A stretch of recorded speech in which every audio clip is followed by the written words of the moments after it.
Assalamualaikum warahmatullahi wabarakatuh. Ibu bapak semuanya, terima kasih ya sudah hadir di room kami.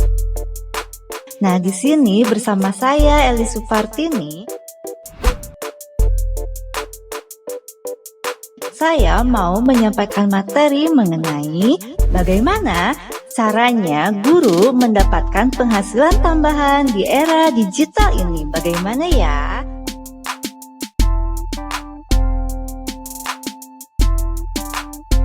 Nah, saya juga di sini ditemani oleh Bu Lilis Mulyani, SPDMM sebagai host.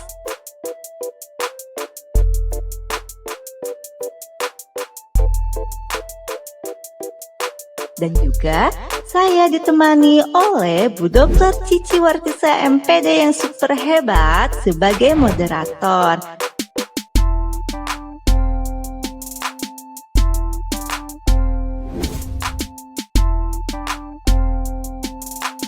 Nah, teman-teman semuanya, mudah-mudahan apa yang saya sampaikan bisa bermanfaat ya dan acaranya berjalan lancar.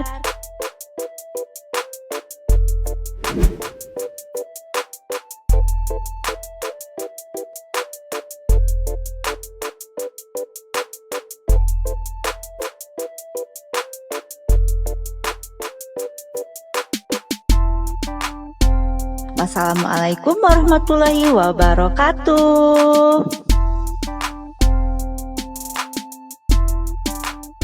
Ini ada materi yang sangat bagus untuk bisa kita simak bersama. Tentu saja presenter yang akan menyampaikan materi ini adalah Ibu Eli Supartini SPD yang keren luar biasa. Saya ingin kenalkan siapa Ibu Elis ini. Nama lengkapnya Eli Supartini SPD. Lahir di Bandung tanggal 20 April 1982. Dan berarti sekarang sudah berapa tahun nih Bu Elis? Keren ya, ini masih muda ya, dan menjadi guru TK ini dari tahun 2008 sampai 2010, mengajar di TK Bina Putra, dan tahun 2011 sampai sekarang mengajar di TK Alutfi 2 di Kecamatan Cilengkrang, Kabupaten Bandung. Dan ada satu prestasi yang membanggakan untuk Kabupaten Bandung. Ibu Elis Supartini ini menjadi juara 1 lomba guru TK berprestasi tingkat Kabupaten Bandung yang siap untuk menjadi duta Kabupaten Bandung untuk tingkat Provinsi Jawa Barat. Kita doakan semoga Ibu Elis berhasil sampai tingkat nasional. Amin ya robbal alamin. Nah, tidak panjang lebar, marilah kita sambut Bu Elis untuk menyampaikan presentasinya. Dipersilahkan kepada Bu Elis. Terima kasih Bunda Cici atas waktunya. Bismillahirrahmanirrahim. Assalamualaikum warahmatullahi wabarakatuh. Terima kasih untuk ibu bapak semuanya, juga para instruktur yang sudah hadir di room ini. Nah, pada hari ini saya mau menyampaikan materi mengenai bagaimana sih mendapatkan penghasilan tambahan untuk guru di era digital ini. Nah, kenapa saya mengambil materi ini? Karena saya melihat situasi sekarang ini ternyata pemakaian internet di Indonesia itu tiap waktu itu selalu meningkat, selalu ada perubahan seperti dalam tabel di sini. Jadi dari tahun ke tahun itu pemakaian para pengguna internet itu terus meningkat ya, dari tahun 2017 sampai sekarang ini. Nah, bahkan dalam keadaan seperti ini pun pemakai internet menjadi lebih tinggi lagi. Nah, ibu bapak sekalian, makanya kita harus mengambil peluang yang bagus dari masalah ini.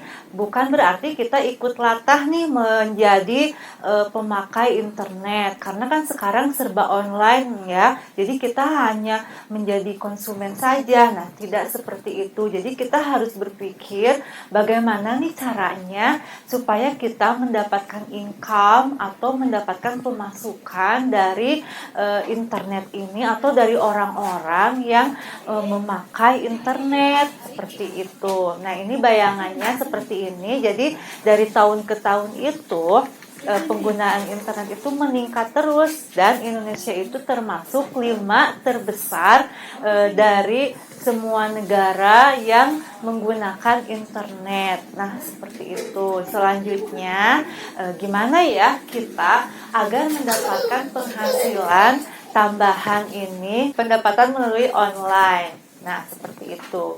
Jadi dari mana saja sumber pendapatan online-nya? Kita lihat ya.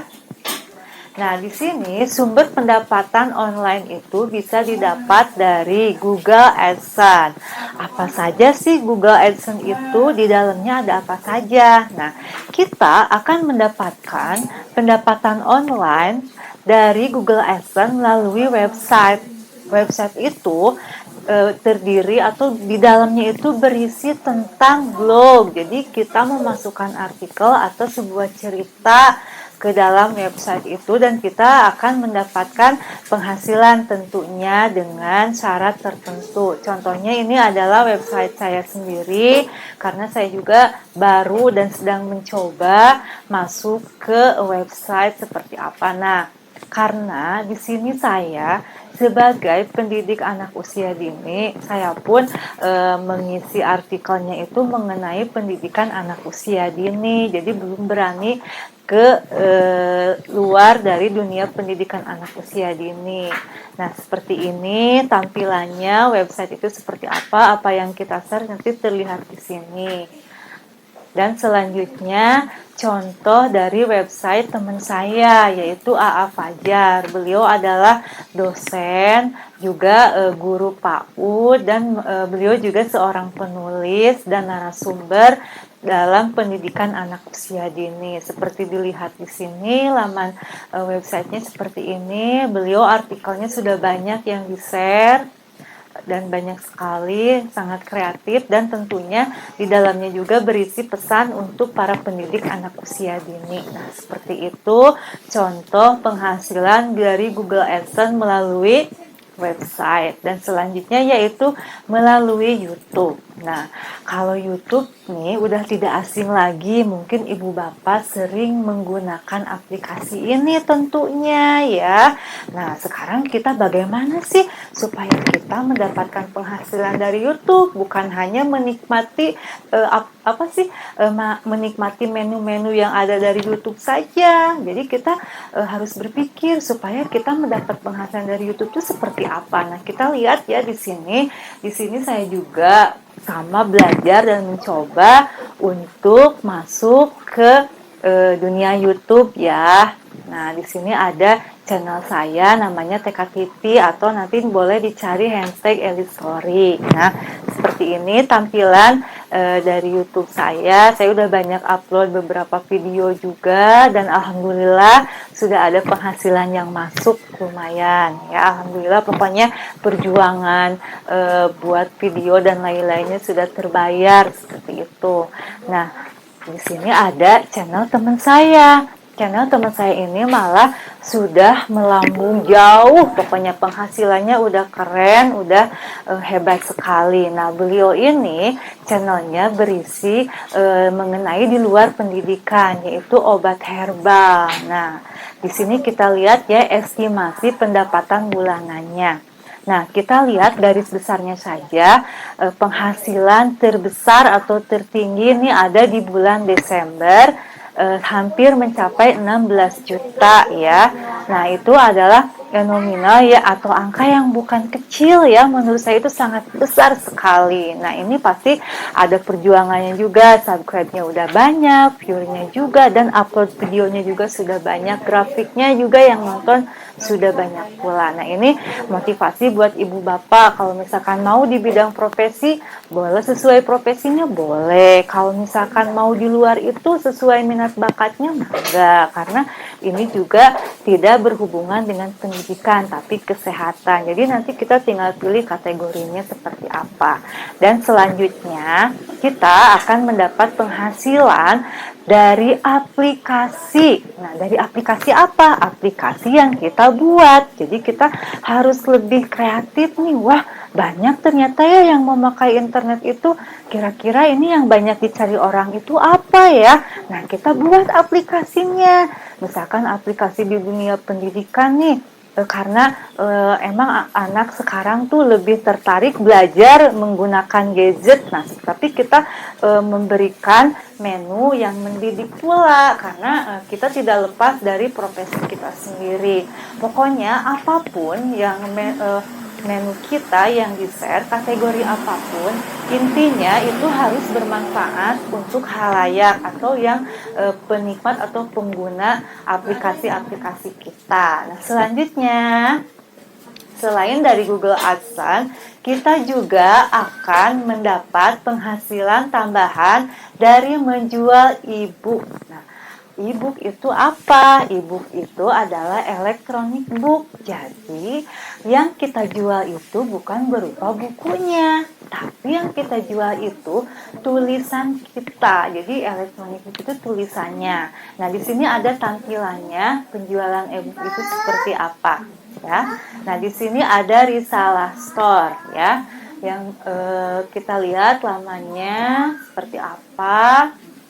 Di sini ada produk terbaik. Nah, produk terbaiknya seperti ini. Nanti kita udah masukin buku apa, judulnya apa, nanti akan tertera di sana, harganya juga. Nah, semakin banyak orang yang membuka atau yang membaca, membeli ya intinya. Nah, di situ ada income yang masuk ke kita. Nah, seperti ini. Dan juga nih ada Billionaire Store. Nah, Billionaire Store itu atau yang itunya yang punyanya itu Kang Dewa Sel. Kenapa sih disebut Kang Dewa Sel? Karena beliau itu adalah salah seorang yang sukses di e-book. Jadi penjualannya itu sangat tinggi, sangat maju sekali. Banyak orang yang membuka e-booknya, yang membeli produk-produk bukunya itu ya, e-booknya itu banyak sekali hingga orang-orang pun memanggilnya itu Dewa Sel. Nah, seperti itu. Nah, barangkali ibu bapak tuh termotivasi yang suka nulis, yang suka baca juga, itu bisa jadi inspirasi ya. Boleh mau mengembangkan di e-book, mangga. Dan selanjutnya ada mengajar online. Jadi dari Google AdSense itu ada mengajar online. Dari mengajar online kita akan mendapatkan penghasilan dari mana saja. Nih, saya akan sebutkan beberapa aplikasi ya mengajar online yang dari pertama ada di dunia ini, yaitu salah satunya adalah Udemy. Jadi Udemy itu pertama ada ya, penggunanya itu adalah warga negara luar negeri kebanyakan, pokoknya sedunia itu menggunakan aplikasi mengajar online itu di sini di Udemy. Ini pertama ada. Nah, ini tampilannya seperti ini. Dan juga ada Skillshare. Skillshare dan Udemy itu hampir sama, hanya yang beda itu pertama adanya Udemy, baru ada Skillshare. Kalau menunya di dalamnya itu seperti apa, sama aja. Di dalamnya itu ada ruang gurunya, misalkan ada jadi teacher, ada yang jadi student. Nah, seperti ini tampilannya. Di sini ada kelas-kelasnya seperti ini, gurunya siapa, seperti itu ya. Dan di sini ada contoh saya sebagai student di Skillshare ya. Nah, Skillshare, ibu bapak boleh mau membuka Udemy, mau membuka Skillshare sebagai student atau sebagai teacher, tapi ada syaratnya. Kita harus paham dalam berbahasa Inggris tentunya, karena ini kan skala internasional ya. Jadi yang masuk itu semua negara ada di situ. Nah, khususnya teachernya itu banyak dari luar negeri seperti itu. Nah, ini contoh dari kelas yang ini. Nah, seperti ini. Ya, nah lalu di sini ada Skill Academy. Nah, kan yang tadi itu ya skala internasional. Nih, kalau ibu bapak tadi mendengar, wah itu kan harus bisa bahasa Inggris, harus paham bahasa Inggris, tidak apa-apa, tidak putus harapan nih, masih ada skill academy. Skill academy itu adalah ala lokal produk Indonesia dan disediakan untuk orang atau untuk guru-guru yang punya keahlian untuk mengajar atau yang mau belajar. Nah, ini ada namanya skill academy ya. Nih, skill academy itu kita bisa menjadi ya, di dalam skill academy itu kita bisa menjadi siswa atau student, bisa menjadi teacher atau guru. Nah, Ibu Bapak, saya belum ada bayangan seperti apa nih kalau jadi teacher atau saya harus masih belajar banyak nih, boleh jadi student dulu. Nah, ini contoh saya juga seorang student di skill academy. Nah, ini contoh. Nah, ini kelas yang pernah saya ikuti. Jadi yang ada checklist hijaunya itu tandanya berarti saya sudah mengikuti kelas tersebut. Tapi kalau ada yang masih kosong-kosong, berarti saya belum mengikuti. Dan nanti ketika semua materi sudah kita ikuti, videonya sudah kita tonton, berarti nanti ada examnya. Jadi ada ujiannya dan kita di akhir akan mendapatkan sertifikat sebagai tanda kelulusan. Itu langsung nanti diberi oleh Skill Academy. Nah, ini adalah contoh kelasnya seperti ini ya. Menjadi video pertama dia mengawali pembahasan kita mengenai storytelling and creative writing untuk karya tulis non-fiksi. Oh iya, sebelumnya kalian. Nah, ini adalah contoh kelas yang mengajarkan tentang karya tulis. Jadi Ibu Bapak bisa melihat kan, jadi kalau kita jadi teacher, nah seperti itu, kita menyampaikan materinya dalam bentuk video. Nah, kalau kita sebagai student, berarti kita menikmati video, materi yang disampaikan melalui video. Nah, kita itu waktunya ini fleksibel, enaknya ya kalau belajar di sini. Jadi mau kapanpun kita buka, mau dimanapun bisa. Seperti itu ya.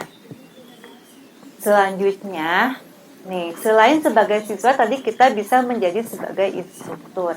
Tapi bagaimana ya langkah awal menjadi instruktur? Nih, Ibu Bapak juga perlu tahu bagaimana langkahnya. Nah, langkah yang pertama tentunya kita harus daftar dulu dengan cara membuka link daftar ya. Nah, di sini akan tampil ketika kita mengklik link daftar, akan keluar nanti.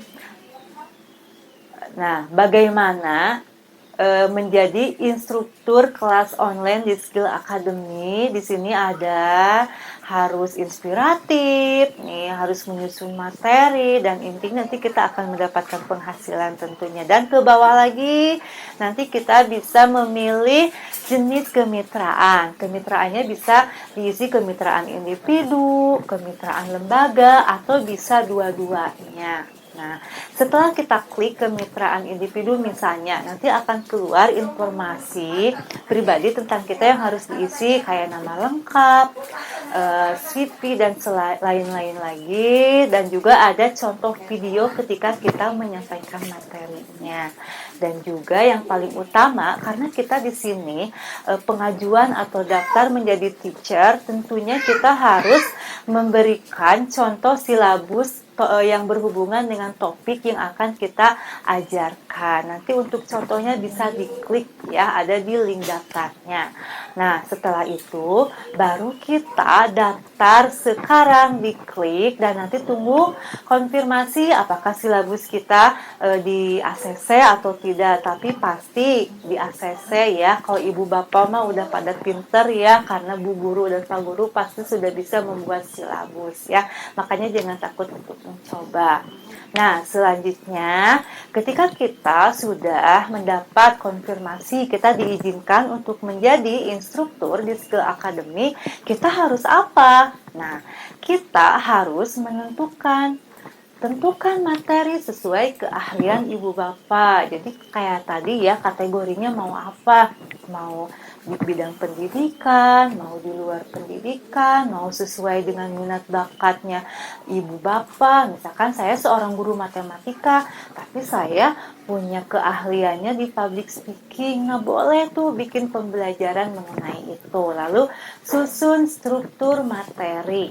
Setelah kita susun struktur materi seperti tema subtemanya, mau apa, pembagian babnya seperti apa, barulah kita buat video pengajarannya. Karena seperti tadi Ibu Bapak lihat kan, contoh kelasnya seperti apa.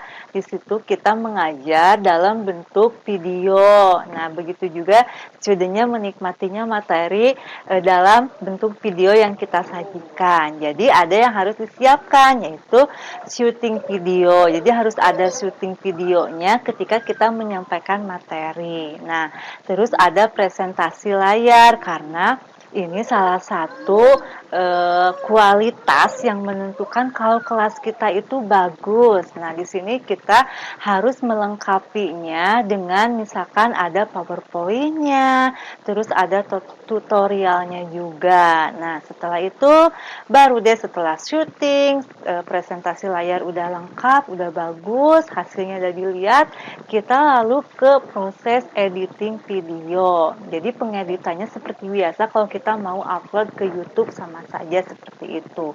Nah, ini pengeditannya juga harus bagus, kualitasnya juga karena itu menentukan sekali dan juga karena ya nanti student itu akan melihat seperti apa sih ruang kelasnya, menarik atau enggak, membuat mata kita tuh ketika memperhatikan pemateri menyampaikan materinya tuh enak gitu dilihatnya. Jadi backgroundnya seperti apa, tampilan materinya seperti apa. Nah, terus pengeditannya juga. Setelah semuanya fix, barulah kita yang terakhir upload videonya. Nah, itu. Kalau kita sudah upload videonya, baru deh nanti ada kita masuk ke skill academy. Kalau kita di situ menawarkan kelas, di situ judul apa, materinya apa, terus nanti ada rating bintangnya, ada harganya berapa. Nah, itu harganya kita yang menentukan. Nah, semakin banyak siswa yang masuk ke kelas kita, semakin banyak penghasilan yang kita dapat. Nah, kalau ibu bapak mau membuat kelasnya lebih dari satu juga boleh, karena itu malah lebih bagus misalkan dengan tema yang berbeda, dengan materi yang berbeda, dengan keahlian yang berbeda juga. Misalkan yang satu kelasnya mengenai public speaking, yang satu yang berhubungan dengan pendidikan misalkan. Nah, itu boleh. Nah, Ibu Bapak, di sini saya lebih fokus kepada skill academy. Kenapa? Sebenarnya semua bagus ya, mendapatkan income dan kita bisa lebih produktif dalam menyikapi peningkatan pemakai internet yang terus meningkat dari tahun ke tahun. Nah, jadi intinya skill academy itu dikhususkan buat para pendidik ya, boleh memberi ruang buat kita semua yang sudah terbiasa mengajar secara langsung. Nah, kalau ini berarti di sini skill academy itu ruangnya saja yang berbeda, kita mengajarnya. Nah, seperti itu ya Ibu Bapak semuanya.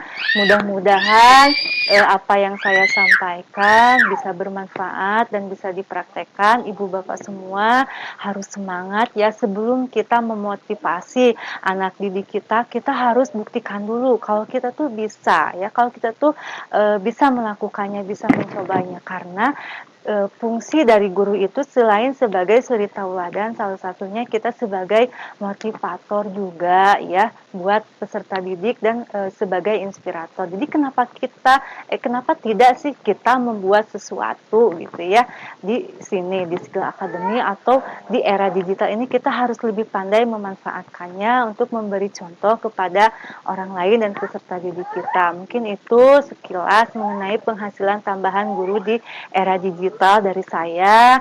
Saya tutup. Wassalamualaikum warahmatullahi wabarakatuh, dan saya kembalikan kepada Ibu moderator. Barangkali ada yang mau ditanyakan, boleh, nanti insya Allah saya jawab.